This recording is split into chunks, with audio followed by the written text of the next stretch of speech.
My project this summer revolved around testing different scaffolds made of various copolymer blends of polylactic acid, polybutylene terephthalate, a 75-25 blend of polylactic acid and tricalcium phosphate, and then a 50-50 blend of polylactic acid and tricalcium phosphate.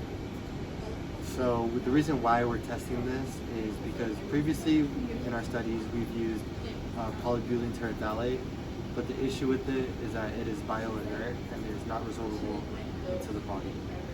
So by testing these different blends, we can see which of these blends offer the most bone adhesion and also occupy the most pore space and encourage the most stem cell differentiation into bone cells.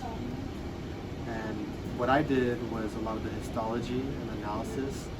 So I created a bunch of slides that you can see here and then analyzed them under a microscope and used ImageJ software to collect a bunch of measurements. So to explain the process of making these slides, we start with a sample that's embedded in polymethyl methacrylate that you can see here. And what we want to do is create a nice slide that we can analyze under a microscope, take photos of it, and then gather all these measurements. So the way we do that is by getting one end of this and grinding it down using this machine right here. This is our wet grinding machine. And then we glue it onto the slide. It looks something like this.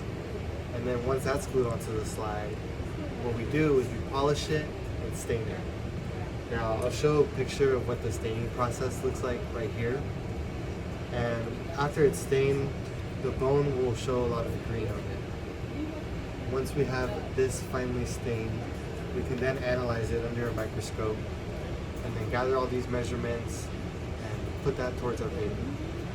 That's pretty much what I did. And I created a bunch of these slides. I have a whole other box with a bunch of these. So yeah.